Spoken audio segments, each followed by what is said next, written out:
9 ದೀಪಗಳನ್ನ ವಿಳ್ಯದೆಲೆ ಮೇಲೆ ಇಟ್ಟು ಗಂಗೆ ಬಿಡೋದ್ರಿಂದ ನಿಮ್ಮ ಮನಸ್ಸಲ್ಲಿರೋ ಇಷ್ಟಾರ್ಥ ಈಡೇರುತ್ತೋ ಇಲ್ವೋ ಅನ್ನೋದನ್ನ ದೀಪಗಳೇ ಸೂಚಿಸುತ್ತೆ. ಮನಸ್ಸಲ್ಲಿ ಆಸೆ ಇಟ್ಕೊಂಡು ದೀಪನ ನೀರಲ್ಲಿ ತೇಲ್ಬಿಡಮ್ಮ.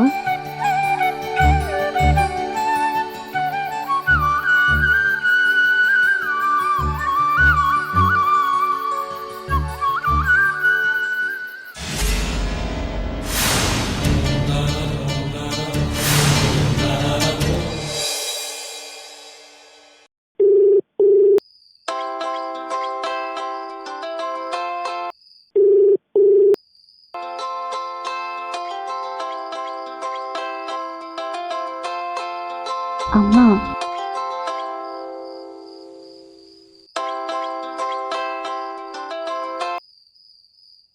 ಹಲೋ ಅಮ್ಮ. ಮಧುರಾ, ಚೆನ್ನಾಗಿದ್ಯಾ ಅಮ್ಮ? ನಾನು ಚೆನ್ನಾಗಿದ್ದೀನಮ್ಮ, ನೀವು ಹೇಗಿದ್ದೀರಾ? ನೀನು ಹುಷಾರಿಲ್ದೇ ಇರೋವಾಗ ನಿನ್ನನ್ನು ವಿಚಾರಿಸ್ಕೊಳ್ದೆ ಒಬ್ಬಳನ್ನೇ ಬಿಟ್ಬಿಟ್ಟು ಬಂದ್ಬಿಟ್ಟೆ ಅಂತ ನನ್ನ ಮೇಲೆ ಕೋಪನಾ? ಅಮ್ಮ, ನಿಮ್ಮ ಸ್ವಭಾವ ಎಂಥದ್ದು ಅಂತ ನಂಗೆ ಚೆನ್ನಾಗಿ ಗೊತ್ತು. ನಿಮ್ಮ ಮನಸ್ಸು ನಾನು ಅರ್ಥ ಮಾಡ್ಕೊಂಡಿದ್ದೀನಿ. ಗೊತ್ತು ಮಧುರಾ, ನೀನು ನನ್ನ ಚೆನ್ನಾಗಿ ಅರ್ಥ ಮಾಡ್ಕೊಂಡಿರ್ತೀಯ ಅಂತ ನನಗೆ ಗೊತ್ತು. ಅದಕ್ಕೆ ನನಗೆ ನಿನ್ನ ಕಂಡ್ರೆ ತುಂಬ ಇಷ್ಟ. ಈ ಅತ್ತೆ ಏನೇ ಮಾಡಿದ್ರು ಅದು ನಿನ್ನ ಒಳ್ಳೇದಕ್ಕೆ ಅಂತಾನೆ ತಿಳ್ಕೊ ಮಧುರಾ. ನನಗೆ ಗೊತ್ತು ಅಲ್ಲಿ ವಿಕ್ರಮ್ ನಿನ್ನನ್ನು ತುಂಬ ಚೆನ್ನಾಗಿ ನೋಡ್ಕೊಳ್ತಾ ಇದ್ದಾನೆ ಅಂತ.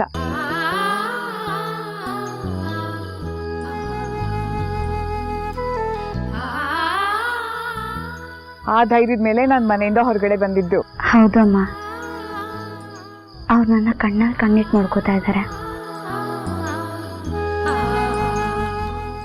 ಮಧುರಾ, ವಿಕ್ರಮ್ಗೆ ನೀನು ಅಂದ್ರೆ ತುಂಬಾ ಇಷ್ಟ. ಅವ್ನು ನಿನ್ನನ್ನು ತುಂಬಾ ಪ್ರೀತಿಸ್ತಾನೆ ಕಣೆ. ಮಗಳೇ, ಒಂದು ಮಾತು ಹೇಳ. ಹೇಳಿ ಅಮ್ಮ. ವಿಕ್ರಮ್ಗೆ ನೀನು, ನಿನಗೆ ವಿಕ್ರಮ್ ಯಾವಾಗ್ಲೂ ಆಸರೆ. ಅದನ್ನ ನೀನು ಯಾವತ್ತೂ ಮರಿಬೇಡಮ್ಮ. ಎಷ್ಟೇ ಕಷ್ಟ ಆಗ್ಲಿ, ಯಾರು ಏನೇ ಹೇಳಿ, ವಿಕ್ರಮ್ ಮಾತ್ರ ನಿನ್ನನ್ನು ಬಿಡೋದಿಲ್ಲ. ವಿಕ್ರಮ್ನ ಕೂಡ ನೀನು ಬಿಡಬಾರ್ದು. ಅವನ ಜೊತೆ ಸುಖವಾಗಿರ್ಬೇಕು ನೀನು. ಫೋನ್ ಇಡ್ತೀನಿ ಅಮ್ಮ.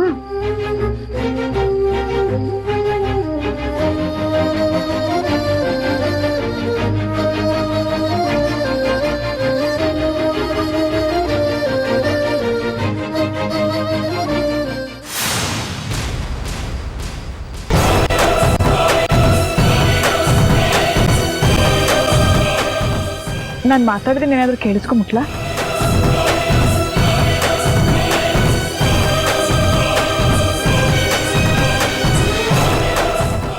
ಮೇಘನಾ, ನೀನೇನ್ ಮಾಡ್ತಾ ಇದೀಯ ಇಲ್ಲಿ?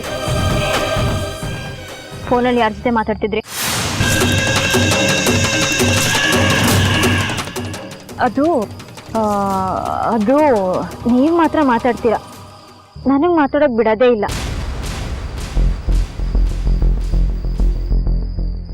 ನನ್ನ ಬಗ್ಗೆ ಕೇಳಿದ್ರ ಸಾಹೇಬ್ರು? ಕೇಳ್ದ. ನಾನು ಅವ್ರನ್ನ ತುಂಬಾ ಮಿಸ್ ಮಾಡ್ಕೋತಿದ್ದೀನಮ್ಮ. ನನಗವ್ರನ್ನ ನೋಡ್ಬೇಕು ಅನ್ನಿಸ್ತಿದೆ. ಅಮ್ಮ, ಪೂಜೆ ಮುಗಿಯೋವರೆಗೂ ನಾನು ಅವ್ರ ಜೊತೆ ಮಾತಾಡೋ ಹಾಗೆ ಇಲ್ವಾ? ಇಲ್ಲಮ್ಮ. ಇನ್ನು ಎಷ್ಟು ಪೂಜೆ ಇದೆ? ಸದ್ಯ ನಾನು ಮಾತಾಡಿದ್ರೆ ನೀನು ಕೇಳಿಸ್ಕೊಂಡಿಲ್ಲ. ಅಮ್ಮ, ನಾಳೆ ನಾವು ಎಷ್ಟು ಗಂಟೆಗೆ ಹೊರಡೋದು ಮನೆಗೆ? ಬೇಗ ಬೇಗ ಪೂಜೆ ಮುಗಿಸ್ಕೊಂಡು ಹೊರಟ್ಬಿಡೋಣ ಅಮ್ಮ. ಖಂಡಿತ ಹೋಗೋಣ ಅಮ್ಮ. ಪುರೋಹಿತರನ್ನ ಕೇಳ್ತೀನಿ ಇನ್ನು ಎಷ್ಟು ಪೂಜೆ ಬಾಕಿ ಇದೆ ಅಂತ. ಮುಗಿದ ಕೂಡಲೇ ಹೊರಟ್ಬಿಡೋಣ, ಸರಿನಾ? ಸರಿಮ್ಮ.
ಯಾರಾದ್ರೂ ಕಾಪಾಡಿ.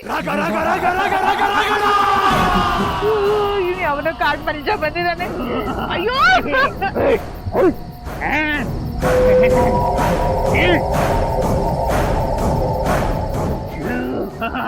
ನೀನು ಕೂಗಾಡಿ ಇಲ್ಲಿ ಯಾರು ಬರಲ್ಲ.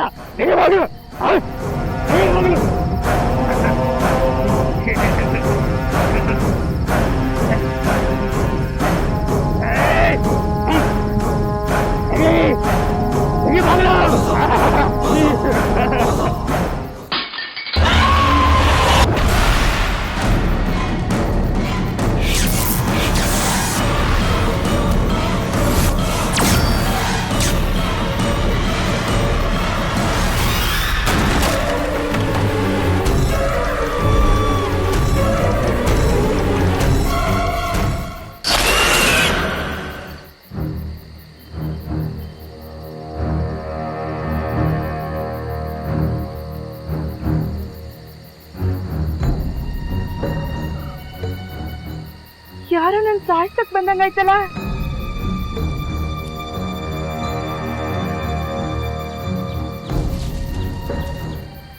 ಎಲ್ಲ ಗಜ್ಜು ಹಾಕಿದೆ. ಅಯ್ಯೋ ನಂಗೆ ಉಸಿರಾಡಕ್ ಹೋಗ್ತಾ ಇಲ್ಲ.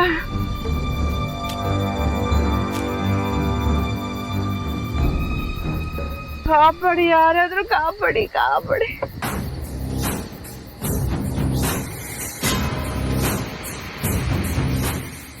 ಯಾಕೆ ಶಿಕ್ಷೆ ಕೊಡ್ತಾ ಇದ್ಯಾ? ಇವರೆಲ್ಲ ಅಲ್ಲಿ ಮಜ್ಜವಾಗಿದ್ದಾರೆ ಮನೇಲಿ. ಇದೆ ನಿಮ್ ಒಬ್ಬೊಬ್ರಿಗೂ ಇದೆ ಮಾಡ್ತೀನಿ.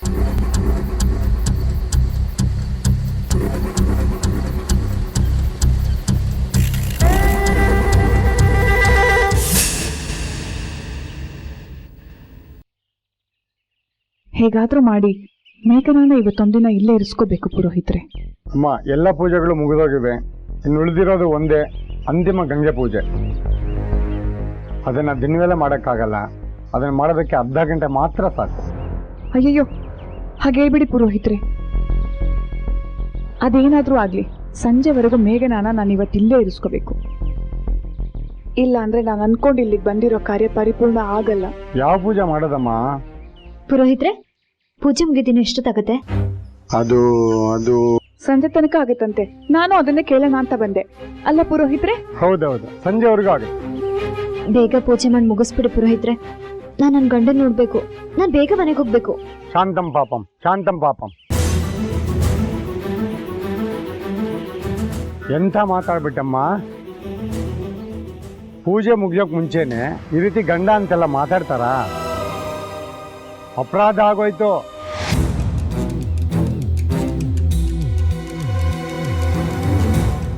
ಕಿವಿ ಹಿಡ್ಕೊಂಡು ತಪ್ಪಾಯ್ತು ಅಂತ ಬೇಡ್ಕೊಳಮ್ಮ ಬೇಗ. ಹಿಡ್ಕೊಳೆ, ಕಿವಿ ಹಿಡ್ಕೊಂಡು ತಪ್ಪಾಯ್ತು ಅಂತ ಬೇಡ್ಕೊ. ಇಲ್ಲಾಂದ್ರೆ ನೀನ್ ಪೂಜೆ ಮಾಡಿರೋದೆಲ್ಲ ವ್ಯರ್ಥ ಆಗೋಗುತ್ತೆ. ಅಯ್ಯೋ ಬೇಡ, ತಪ್ಪಾಯ್ತು ದೇವ್ರೆ, ನನ್ನ ಕ್ಷಮಿಸ್ಬಿಡು. ನನ್ನ ಪೂಜೆ ಮುಗಿಯೋವರೆಗೂ ನನ್ನ ಗಂಡನ ಹೆಸರು ಎತ್ತಲ್ಲ, ಮನೆಗೆ ಹೋಗ್ತೀನಿ ಅಂತಾನೂ ಹೇಳಲ್ಲ. ನನ್ ಕ್ಷಮಿಸ್ಬಿಡಪ್ಪ, ಕ್ಷಮಿಸ್ಬಿಡು.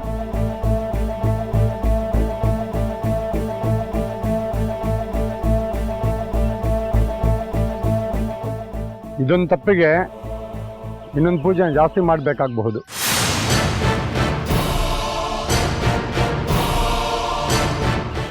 ಏನಮ್ಮ ನೀನು ಆಗೋವರೆಗೂ ಇದ್ದು ಆರೋವರೆಗೂ ಇರ್ಲಿಲ್ಲ ಅಂದಂಗಾಯ್ತು. ಯಾಕೆ ಹೀಗೆಲ್ಲ ಮಾತಾಡ್ದೆ? ಇವತ್ತೊಂದಿನ ತಾನೇ, ಸ್ವಲ್ಪ ತಾಳ್ಮೆ ತಗೊಳ್ಳೆ. ಸರಿ ಅಮ್ಮ, ತಪ್ಪಾಯ್ತು.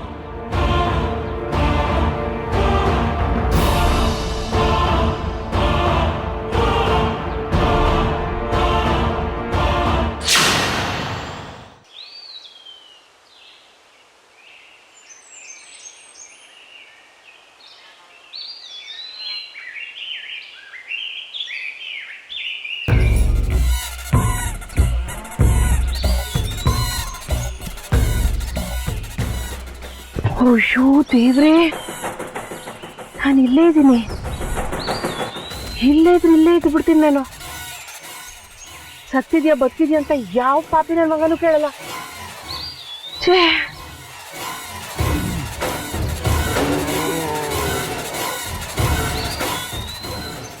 ಏನ್ ಮಾಡ್ಲಿ?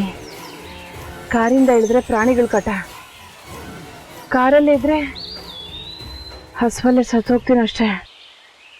ನನ್ ಕೈಲಾಗ್ತಲ್ಲ. ಆಗಿದ್ದಾಗ್ಲಿ ಹೊರಗಡೆ ಹೋಗ್ತೀನಿ ನಾನು.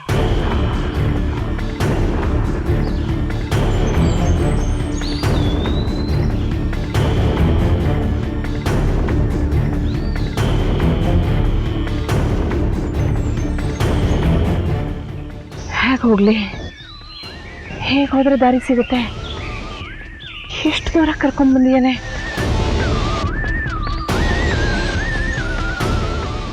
ಈ ಕಡೆಗೆ ಹೋಗ್ತೀನಿ.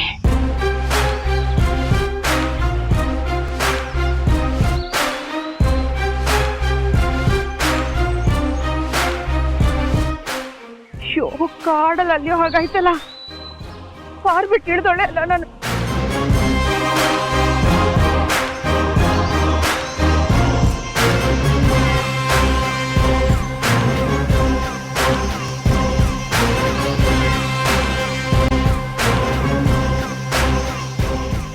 ಬೇಡ ಭಗವಂತ, ಯಾವ ಜನ್ಮಕ್ಕೂ ರಿಜಿಸ್ಟ್ರೇಷನ್ ಬೇಡ, ಆಸ್ತಿನೂ ಬೇಡ. ಇಷ್ಟು ಹೊಟ್ಟೆ ಉರಿಸ್ತಾ ಇದಾರಲ್ವಾ ನನ್ನ. ಇವ್ರನ್ನ ಸುಮ್ಮನೆ ಬಿಡ್ಬೇಕಾ ನಾನು? ಇಲ್ಲ, ಬಿಡಲ್ಲ.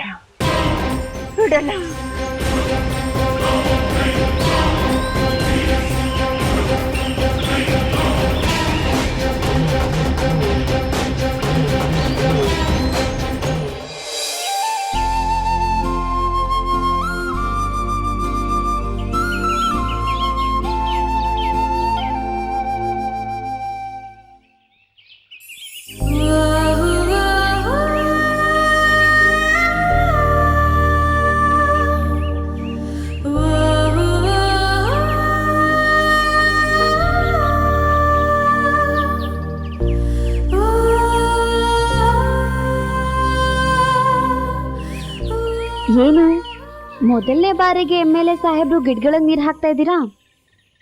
ಏನು ಗೇಲಿ ಮಾಡ್ತಿದ್ಯಾ? ಇಲ್ಲಪ್ಪ, ಜನಗಳ ಸೇವೆ ಮಾಡಿ ಇವಾಗ ಗಿಡಗಳ ಸೇವೆ ಮಾಡ್ತಿದ್ದೀರಲ್ಲ, ಅದು ನೋಡ್ತಾ ಇದ್ದೀನಿ. ಮಾಡಕ್ಕೇನು ಕೆಲಸ ಇಲ್ವಲ್ಲ, ಅದಕ್ಕೆ ಗಿಡಗಳಿಗೆ ನೀರು ಹಾಕ್ತಾ ಇದ್ದೀನಿ. ಮಾಡಕ್ಕೇನು ಕೆಲಸ ಇಲ್ವಾ? ಏನು ಇಲ್ಲಪ್ಪ. ಕ್ಷೇತ್ರದ ಭೇಟಿಗೆ ಹೋಗೋದನ್ನ ಮರ್ತೇ ಬಿಟ್ರ ನೀವು? ನಾನೇನು ಮರ್ತಿಲ್ಲ, ಅಲ್ಲಿ ಹೋಗಿ ಪ್ರಯೋಜನ ಇಲ್ಲ, ಅದಕ್ಕೆ ಇಲ್ಲೇ ಇದ್ದೀನಿ. ಯಾಕೆ? ಅಲ್ಲಿ ಹೋದ್ರೆ ನನ್ ಬೇಕಾಗಿರೋ ಸಿಗಲ್ವಲ್ಲ. ಅಪ್ಪ, ಅಷ್ಟು ಜನ ಮತ ಬಾಂಧವರು ಅಂತ ಇರ್ಬೇಕಾದ್ರೆ ನಿಮ್ಗಿನ್ ಯಾರು ಬೇಕು? ನೀನು.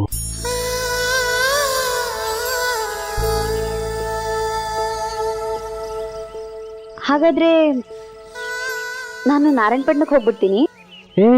ಹಾಗೆಲ್ಲ ಮಾಡಬೇಡ. ಅಲ್ಲ, ಅಟ್ಲೀಸ್ಟ್ ನನ್ನ ನೆಪದಲ್ಲಾದ್ರೂ ನೀವು ಜನಗಳನ್ನ ಮಾತಾಡ್ಸಕ್ ಬರ್ತೀರೇನು ಅಂತ. ಇವಾಗ ಏನು, ನಾನು ನಾರಾಯಣಪಟ್ಟಣಕ್ಕೆ ಹೋಗ್ಬೇಕಲ್ವಾ? ಸರಿ, ಹಾಗಾದ್ರೆ ಬಟ್ಟೆ ಪ್ಯಾಕ್ ಮಾಡಿ ನಾನು ಈಗಲೇ ಹೋಗ್ತೀನಿ. ಅಲ್ಲ, ಇವತ್ತು ಬೇಡ, ನಾಳೆ ಹೋಗಿರಂತೆ. ಸರಿ, ಈ ಗಿಡಗಳಿಗೆ ನೀರು ಹಾಕಿದ್ ಸಾಕು, ಮೊದಲು ಕಾಫಿ ಕುಡೀರಿ, ಆರೋಗ್ಬಿಡತ್ತೆ. ಸರಿ.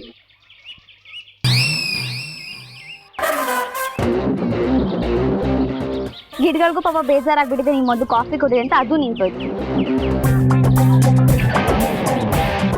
Thank you. ವೆಲ್ಕಮ್. ಯಾಕೆ ಒಂದೇ ಒಂದು ಕಾಫಿ ತೊಗೊಂಬಂದಿದ್ಯಾ? ನಿನಗೆ? ನನಗೆ ಬೇಡ, ನಾನು ಆಮೇಲೆ ಕುಡಿತೀನಿ. ಇಲ್ಲ, ಸಾಸ್ ರೆಡಿ. ಬಾ.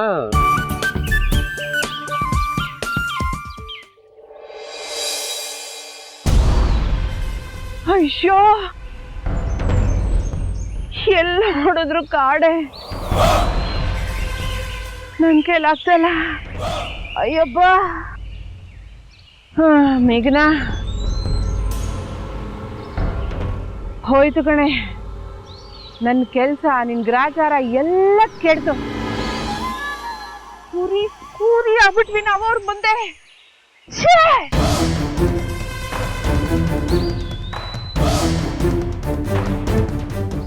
ವರ್ಷ ಕಾಪಾಡ್ಕೊಂಡ್ ಬಂದಿದ್ ನನ್ ಮರ್ಯಾದೆ ಎಲ್ಲ ಕಾಡ್ ಪಾಲಾಗೋಯ್ತು.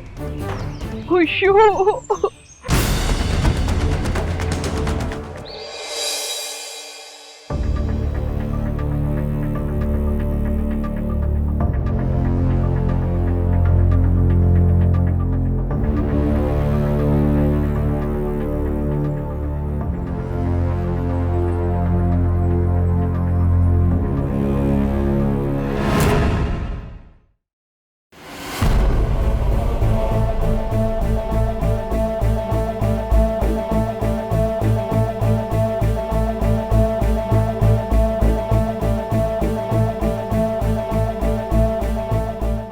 ಮೂರನೇ ದಿನದ ಗಂಗೆ ಪೂಜೆ ಇವತ್ತು. ಇದೊಂದಿನ ಪೂರೈಸೋದಕ್ಕೆ ಏನ್ ಮಾಡೋದು? ಈ ಪೂಜೆ ಮುಗಿತಿದ್ದ ಹಾಗೆ ಮನೆಗೆ ಹೋಗೋಣ ಅಂತಾಳೆ.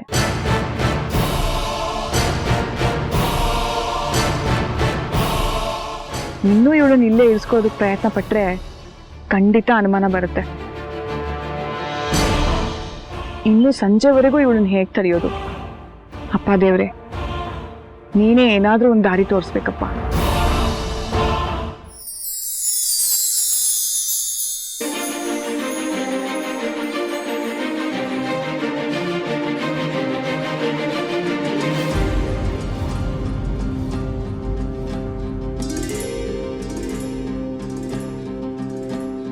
ಚಿಪ್ಪಿನೊಳಗಡೆ ಮುತ್ತು ಮಲಗಿದೆ, ಮುತ್ತಿನೊಳಗಡೆ ಮತ್ತು ಮಲಗಿದೆ, ಮತ್ತು ಈಗ ನೆತ್ತಿಗೇರಿದೆ ಮರುಭೂಮಿಗೆ ಮಳೆ ಇಳಿದಿರೋ ಹಾಗೆ. ಅದು ಹೇಗೆ? ತಾನಾನಾ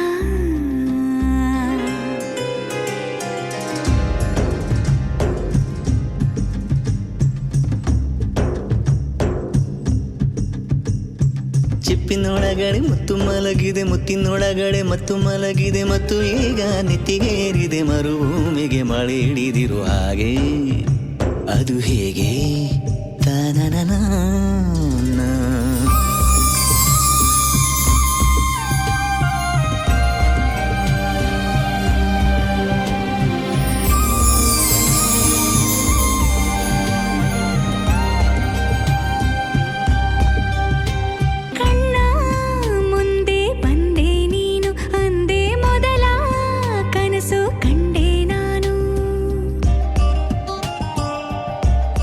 ಅಯ್ಯಬ್ಬಾ ದೇವ್ರೆ, ಆ ಮಧುರ ವಿಕ್ರಮ್ನ ಒಂದು ಮಾಡೋದಕ್ಕೆ ನಿನ್ನ ಹೊರಗೆ ಕಳಿಸ್ತಾ ಇದ್ದಾರೆ ಅಂತ ಗಿಣಿಗೆ ಹೇಳ್ದಂಗೆ ಹೇಳ್ದೆ.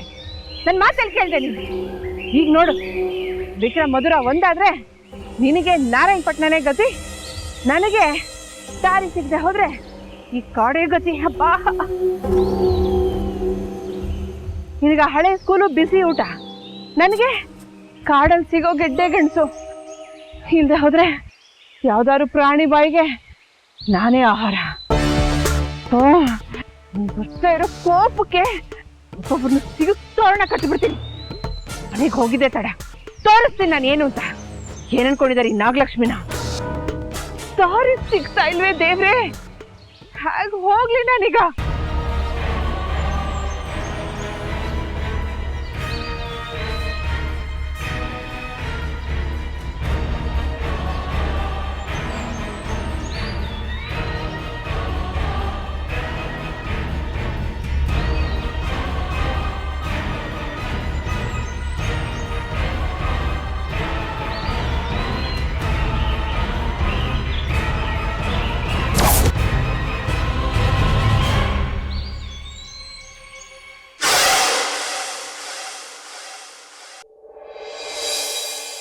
ಇದನ್ನ ನೀರ್ಗೆ ಹಾಕಿ ಬೇಡ್ಕೊಳ್ಳಿಮ್ಮ.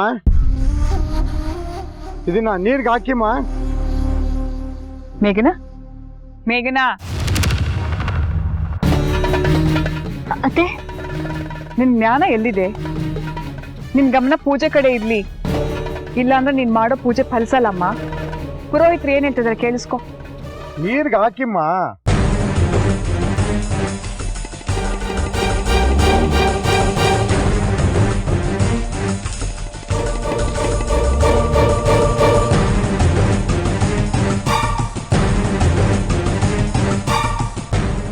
ತಾಯಿ ಗಂಗೆ, ನನ್ನ ಜೀವನದಲ್ಲಿ ಒಂದು ದೊಡ್ಡ ಅಲೆ ಎದ್ದಿದೆ. ಅದು ಸರಾಗವಾಗಿ ಕರ್ಕೋ ಹಾಗೆ ಮಾಡಮ್ಮ.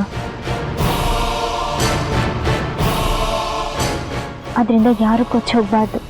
ಯಾರ ಭಾವನೆಗಳು ಛಿದ್ರವಾಗಬಾರ್ದು.